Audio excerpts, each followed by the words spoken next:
हम सब ने सोचा था, हर बार की तरह इस बार भी महाकुंभ का मेला आया है, इसमें कुछ खास नहीं।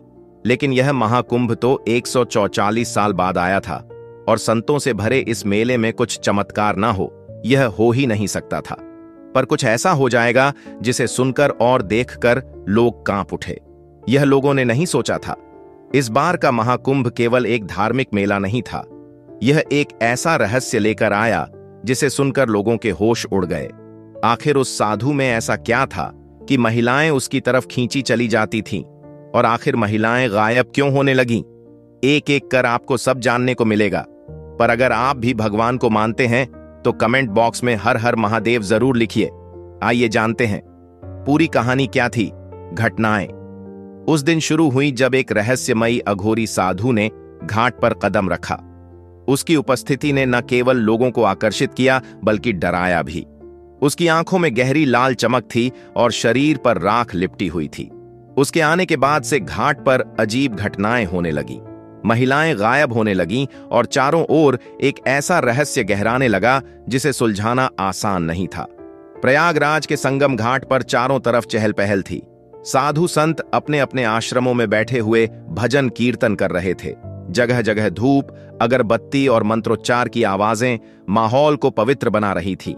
एक शाम जब सूरज धीरे धीरे गंगा के जल में डूब रहा था, तभी घाट पर हलचल मच गई। लोगों की नजरें एक ही दिशा में थीं। वहां एक अघोरी साधु धीरे धीरे घाट की ओर बढ़ रहा था। उसकी लंबी जटाएं उसकी कमर तक लटक रही थीं और गले में नर मुंडों की माला थी। उसकी आंखें इतनी भयानक थी कि लोग उसकी ओर सीधे देखने की हिम्मत नहीं कर पा रहे थे। उसने घाट के एक कोने में बैठकर साधना शुरू कर दी। उसकी उपस्थिति से ऐसा लग रहा था मानो समय थम गया हो। गंगा की लहरें भी शांत हो गई थीं। वहां उपस्थित लोगों को ऐसा महसूस हो रहा था जैसे किसी अदृश्य शक्ति ने उन्हें जकड़ लिया हो। उस दिन तो इतने पर ही सब रुक गया, पर अगले ही दिन एक अजीब घटना घटी। गांव की एक महिला सुमन, जो घाट पर पूजा करने आई थी, रात भर घर नहीं लौटी। सुमन उस दिन बहुत प्रसन्न लग रही थी। उसने सुबह से ही महाकुंभ के घाट पर जाने की तैयारी शुरू कर दी थी। उसने अपनी सबसे सुंदर साड़ी पहनी और अपनी सहेलियों के साथ घाट की ओर निकल पड़ी। दिन भर गंगा में स्नान करने और पूजा अर्चना के बाद उसने अपनी सहेलियों से कहा, मैं थोड़ी देर अकेले घूमना चाहती हूं, तुम लोग घर लौट जाओ। सहेलियों ने उसे समझाया कि अंधेरा होने से पहले लौट आना, लेकिन सुमन ने उनकी बात को अनसुना कर दिया।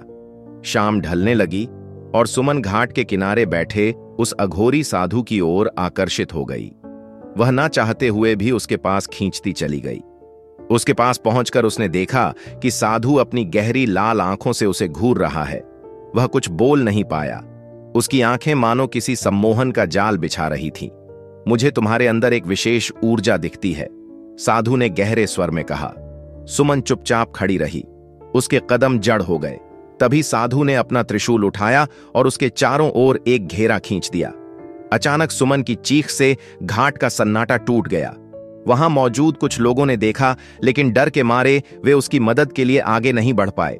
सुमन की चीखें धीरे धीरे थम गई। उसके बाद वह अघोरी के साथ गंगा के पास बने अंधेरे जंगल की ओर चली गई। अगले दिन सुबह जब सुमन घर नहीं लौटी तो उसके परिवार वालों ने उसे ढूंढना शुरू किया। उसकी मां घाट पर रोते हुए लोगों से पूछती रही, क्या किसी ने मेरी सुमन को देखा है? वह कल शाम यहां आई थी। कुछ लोगों ने बताया कि उन्होंने सुमन को साधु के पास जाते देखा था, लेकिन उसके बाद क्या हुआ यह कोई नहीं जानता। सुमन का पति रोहन पुलिस थाने पहुंचा। वह घबराए हुए स्वर में बोला, मेरी पत्नी कल शाम से गायब है। कुछ लोगों ने उसे उस अघोरी के पास जाते हुए देखा था। पुलिस ने उसकी बात को गंभीरता से नहीं लिया। उन्होंने इसे सामान्य गुमशुदगी का मामला समझकर टाल दिया। लेकिन रोहन को यकीन था कि उसकी पत्नी के गायब होने के पीछे वही अघोरी साधु है। धीरे धीरे यह खबर पूरे मेले में फैल गई। लोगों में डर और अजीब सी बेचैनी फैलने लगी। अब हर कोई अपने परिवार के सदस्यों को लेकर सतर्क हो गया। महिलाएं उस घाट पर जाने से कतराने लगीं। अघोरी साधु, जो अब भी घाट के कोने में शांति से बैठा था, इन सब घटनाओं से बेखबर दिख रहा था। लेकिन उसकी शांति और रहस्यमय मुस्कान ने लोगों को और अधिक भयभीत कर दिया। घाट पर अब हर कोई उसे संदेह भरी नजरों से देख रहा था। सुमन के गायब होने की यह घटना महज एक शुरुआत थी, लेकिन यह आने वाले भयानक रहस्यों का संकेत थी जो धीरे धीरे पूरी तरह उजागर होने वाले थे। महाकुंभ में महिलाओं के गायब होने की खबर पुलिस प्रशासन तक पहुंची। मामले की गंभीरता को देखते हुए जिले के सबसे तेज तर्रार इंस्पेक्टर मनोज शर्मा को वहां भेजा गया। मनोज शर्मा एक ईमानदार और बहादुर अफसर था जो अंधविश्वास पर विश्वास नहीं करता था। मनोज शर्मा ने मेले में पहुंचकर घाट का मुआयना किया। उसने साधु के बारे में सुना और सीधा उसके पास गया। आप कौन हैं और यहां क्या कर रहे हैं? मनोज शर्मा ने सख्ती से पूछा। साधु ने अपनी लाल आंखें खोली और धीरे से कहा, मैं वही हूं जो इस संसार को चलाता है। तुम मुझे समझ नहीं पाओगे, मुझसे दूर रहो। मनोज शर्मा ने उसे धमकी दी, अगर तुम यहां से नहीं गए तो मैं तुम्हें गिरफ्तार कर लूंगा। साधु ने उसकी ओर देखा और मुस्कुराते हुए कहा, तुम मुझे नहीं हटा सकते, मेरी शक्तियों को चुनौती मत दो। मनोज शर्मा की धमकी के बाद भी साधु टस से मस नहीं हुआ।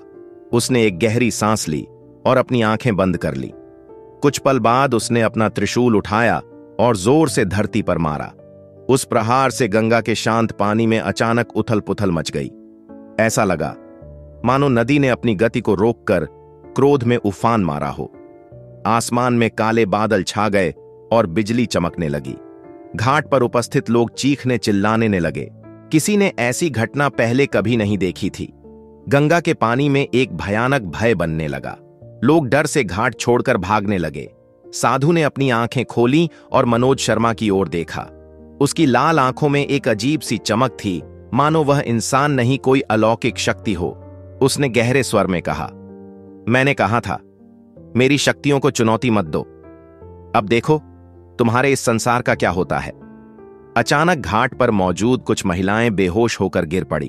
उनकी सांसें चल रही थीं, लेकिन वे जैसे किसी गहरी नींद में चली गई थीं। मनोज शर्मा और उसकी टीम यह देखकर हक्के बक्के रह गए। यह क्या कर रहे हो तुम? मनोज शर्मा गुस्से में चिल्लाया। साधु मुस्कुराया और कहा, यह केवल शुरुआत है। उसने त्रिशूल को घुमाया और एक मंत्र पढ़ा।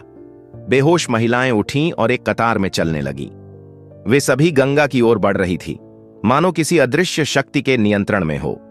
मनोज शर्मा ने अपने सिपाहियों को आदेश दिया, उन महिलाओं को रोको। सिपाही दौड़कर महिलाओं के पास गए, लेकिन जैसे ही उन्होंने उन्हें रोकने की कोशिश की, एक अदृश्य दीवार ने उन्हें पीछे फेंक दिया। मनोज शर्मा ने खुद आगे बढ़ने की कोशिश की, लेकिन वह भी उस दीवार से टकराकर पीछे गिर पड़ा।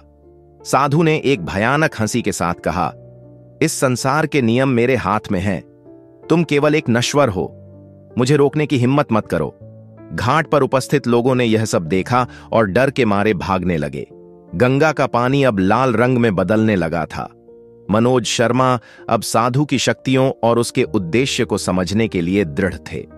उन्होंने गंगा तट के आसपास छानबीन शुरू की और घाट पर मौजूद बुजुर्गों और ज्ञानी साधुओं से उस रहस्यमय अघोरी के बारे में पूछताछ की।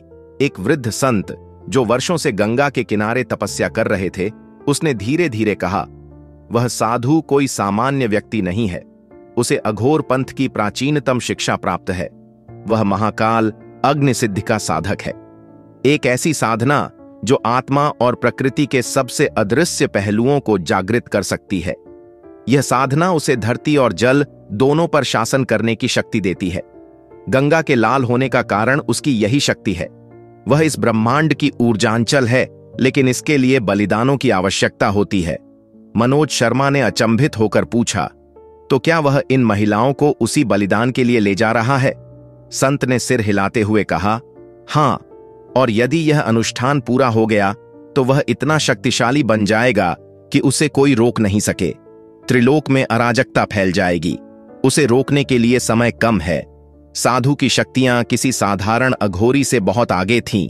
उसने वर्षों तक हिमालय की कंधरा में साधना की थी, जहां उसने आत्मा और प्रकृति की सबसे रहस्यमय ऊर्जा को साधा। उसकी कुछ प्रमुख शक्तियां थीं, जैसे प्राकृतिक तत्वों पर नियंत्रण। वह पानी, हवा और अग्नि को अपनी इच्छा से नियंत्रित कर सकता था। गंगा का लाल होना और भंवर का उठना उसकी इसी शक्ति का परिणाम था। मनोवैज्ञानिक सम्मोहन, उसकी लाल आंखें किसी को भी सम्मोहित कर सकती थीं। और वह लोगों के मन और शरीर को अपने वश में कर लेता था। त्रिशूल की दिव्य शक्ति, उसका त्रिशूल केवल एक हथियार नहीं था, बल्कि उसमें ब्रह्मांडी ऊर्जा संग्रहित थी।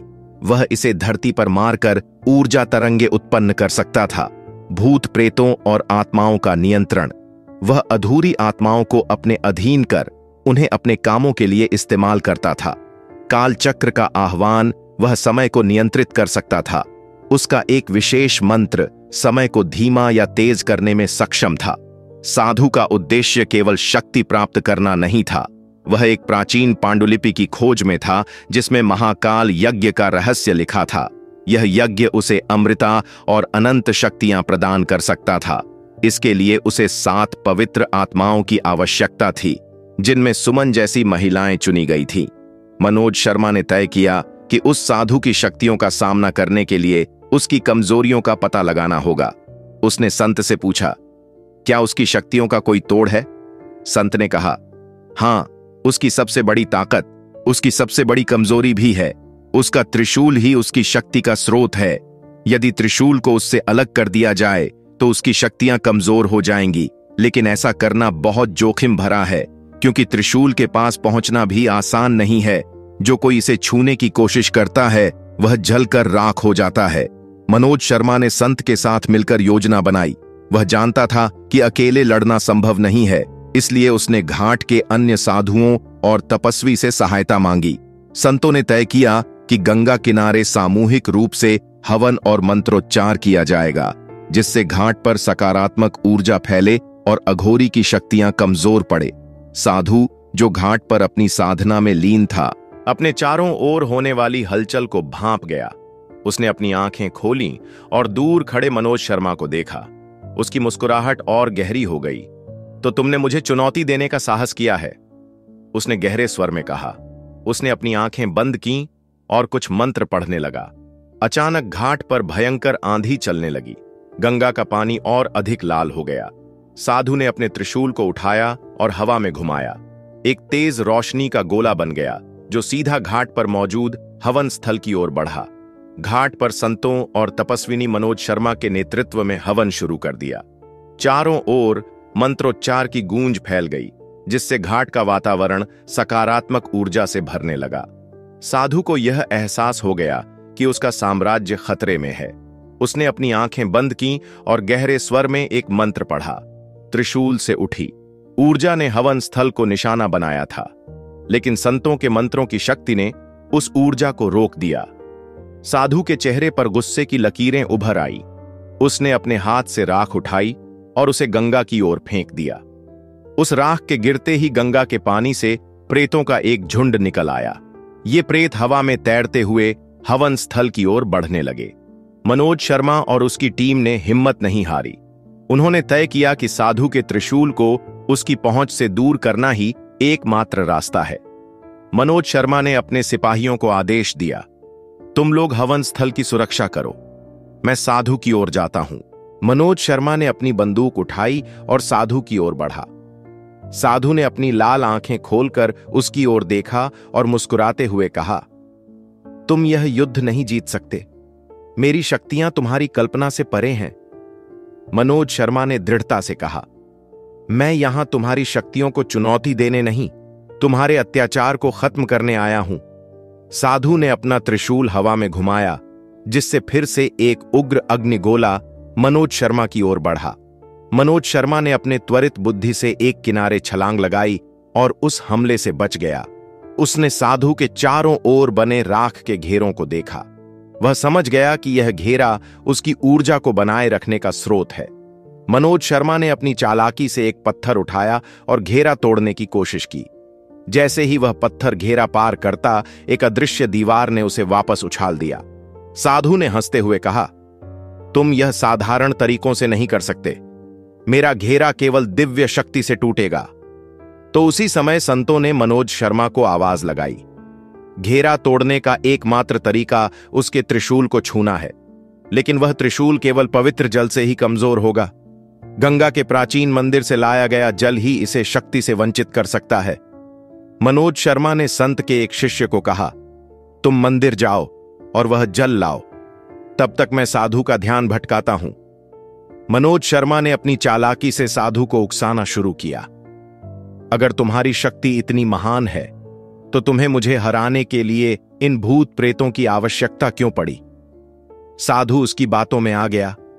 उसने त्रिशूल से दूसरी दिशा में प्रहार किया, जिससे मनोज शर्मा को उसके घेरे के करीब जाने का मौका मिल गया।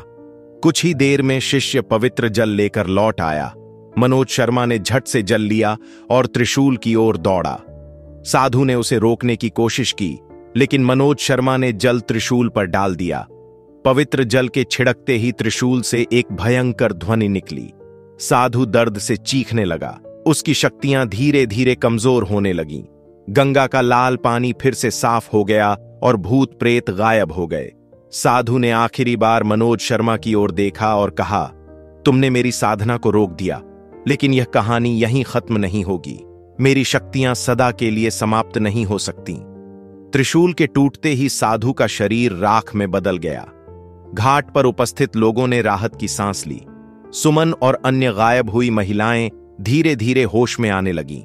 महाकुंभ में सब कुछ सामान्य हो गया। गंगा के घाट पर फिर से भजन कीर्तन शुरू हो गए।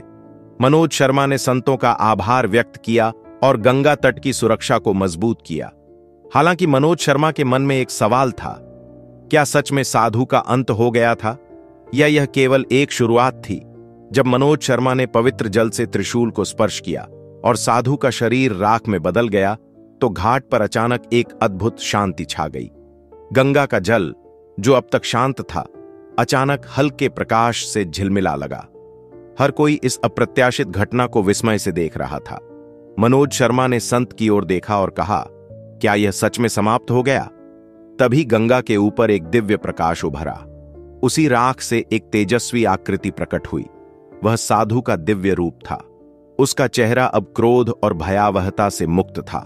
उसकी आंखों में करुणा और शांति का भाव था। तुमने मेरी राह कठिन बना दी। मनोज शर्मा साधु की आवाज गूंजी, जो अब पहले की तरह कठोर नहीं बल्कि शांत और गुणवान थी। मनोज शर्मा ने विस्मय से पूछा, तुम कौन हो और तुमने यह सब क्यों किया? साधु मुस्कुराया और कहा, मैं इस संसार का अघोर हूं, जो जीवन और मृत्यु के मध्य का सेतु है।